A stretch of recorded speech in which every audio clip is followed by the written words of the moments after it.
Merry Christmas! Bring it in. Oh, it's so lovely to see you again, my snow angel. Mwah. What? What do you mean, who am I? Oh, come on. Don't you remember last Christmas? It's only been a year. Granted, I did come falling down the chimney last time, but it's me. It's Santa Mommy. Did you think I would forget about you this Christmas? Oh, honey, that's nonsense. You have been super duper good all year long. I've been checking the list twice. And so, since you've been on the nice list all year, I had to show up and spread some Christmas magic. And this year, I have a lot of jolly fun in store for us. What? That is nonsense. You are way too hard on yourself, sweetheart. As I've said, I've been paying close attention to you all year long. And I told you. What I've noticed is you've been nothing but nice. And look, you made it. You made it to the end of the year in one piece. And that is something you should be very proud of. Okay. You were such a good little snow bunny this year. And for that, I'll give you some head pats. Pat, pat. Pat, pat, pat.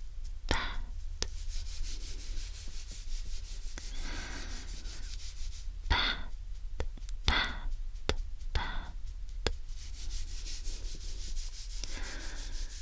Such a good little snow bunny.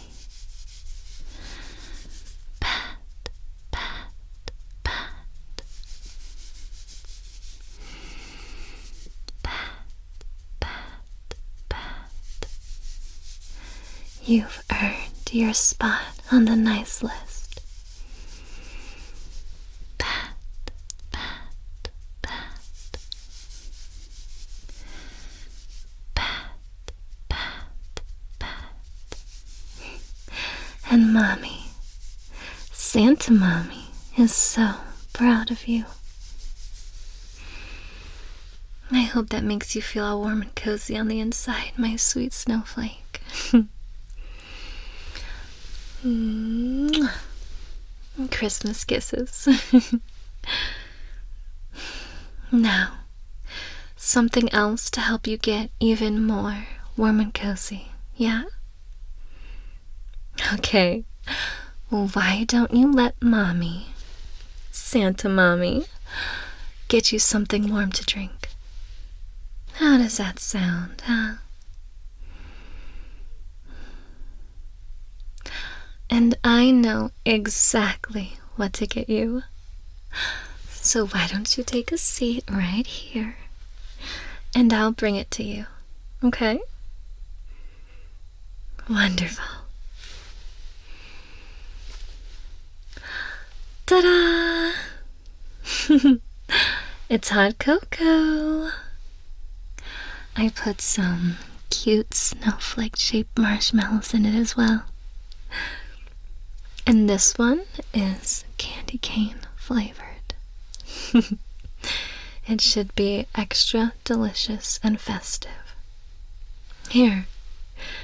But be careful. It's very, very, very hot. You like it? Wonderful. That makes me happy. Okay. why don't you sit back, sweetheart? Here, be careful. I don't want you to spill it. Okay. It's super warm, and if you drink it too fast, you might melt. My little snowflake. And while you enjoy that, I will go start the fire and make it even more warm and toasty in here, okay? Perfect.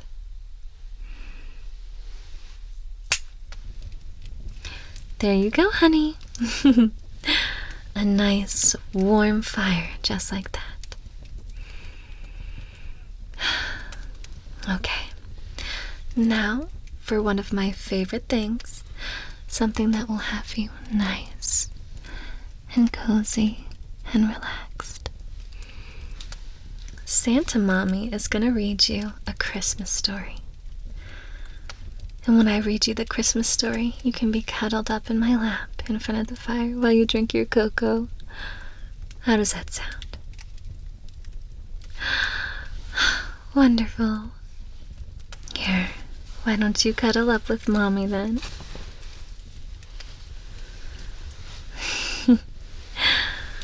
Oh, there we go. Okay, why don't you just relax, sweetheart?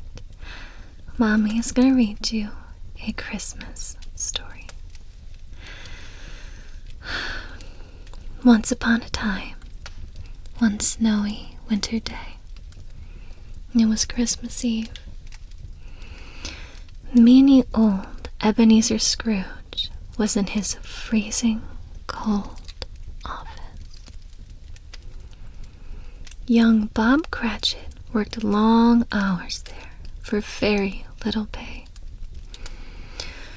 Old Ebenezer Scrooge, at his desk, Mac computer, pointing to young Bob Cratchit, holding a pile of work. Scrooge said, "I suppose you will want the day off tomorrow." "Yes, please, sir. It's Christmas Day," said Bob. "Bah, humbug. That means I will be paying you, even though you won't be at work," said Scrooge. "Very well.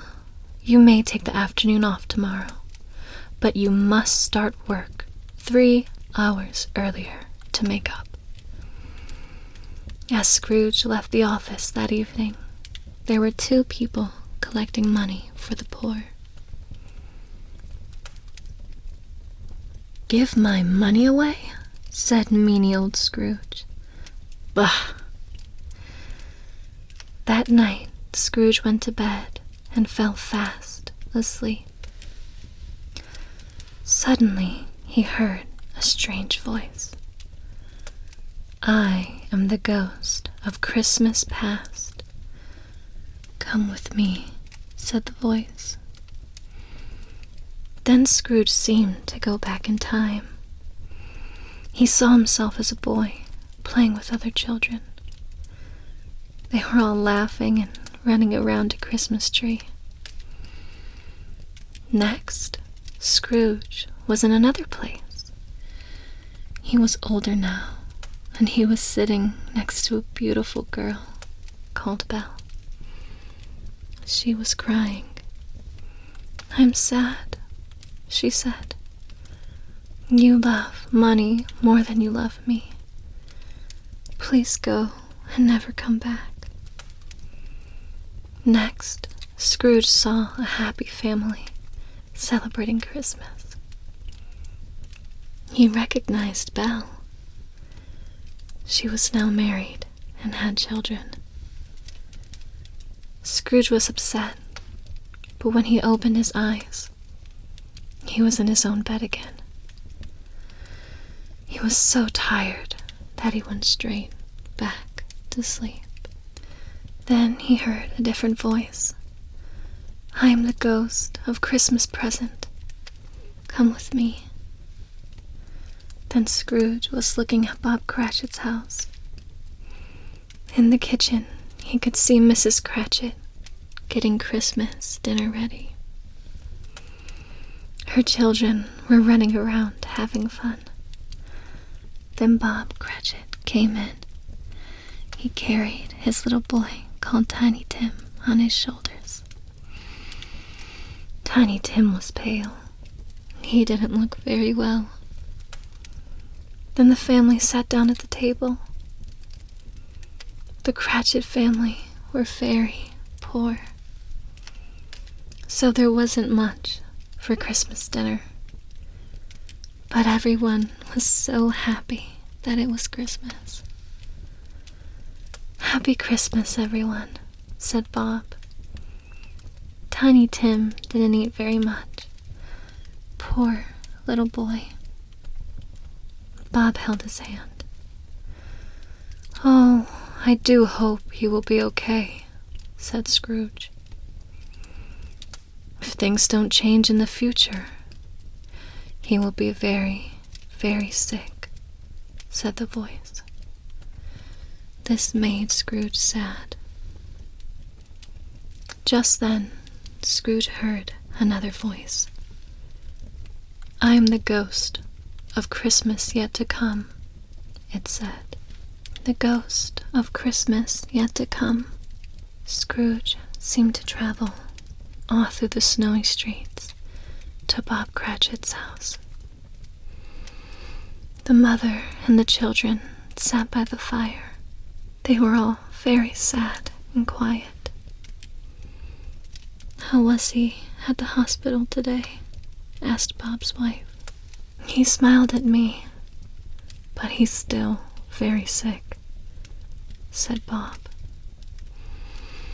Then suddenly, Scrooge woke up, and it was morning. He realized he was back in his own bedroom. "I've been dreaming, but what a dream. It has taught me the most important things in life," said Scrooge. He ran downstairs and opened the door. "What's today?" said Scrooge to a boy in the street. "Christmas Day, of course," said the boy. "Thank goodness I haven't missed it," he said. "Please go to the shop and buy the biggest turkey you can find. Then take it to Bob Cratchit's house. Here's a gold coin." Then he went out. He saw the two people who were collecting for charity the day before. He put his hand in his pocket, and he pulled out lots of gold coins. As he handed them over, he said, "I was rude to you yesterday, and I'm very sorry. I hope this helps. Come back to my office tomorrow, and there will be more, much more. Merry Christmas." Next morning at the office, Bob Cratchit was late. "You're late," said Scrooge. "I'm sorry, sir," said Bob. "Take the rest of the day off." "No, take the rest of the week off. And I'm going to double your pay every week from now on." "Merry Christmas, Bob," said Scrooge. Bob Cratchit could hardly believe it. He thanked Scrooge and rushed home to tell his family the good news. The dreams had made Scrooge into a better person. He had learned that the truly important things in life were family, friends, and kindness to others. Thank goodness Tiny Tim got better, and he grew up to be a happy, healthy little boy. Scrooge became a very good friend to the whole Cratchit family, and always gave the best and happiest Christmas parties. The end.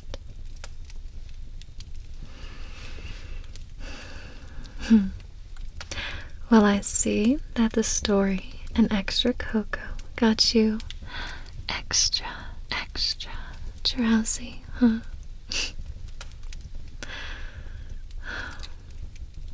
Well, it is getting late, and I can tell you're ready to sleep. Why don't you let Santa Mommy get even closer so I can give you some very special Christmas cuddles? How does that sound? Come here, darling. My precious little snow bunny. Just rest, okay? Let Santa Mommy take care of you. And I'll give you some magical, jolly cuddles.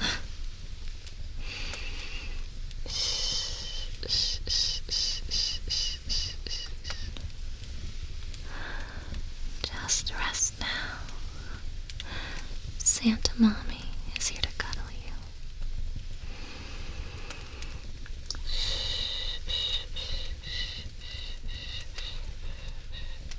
That's it. That's it. Good, baby.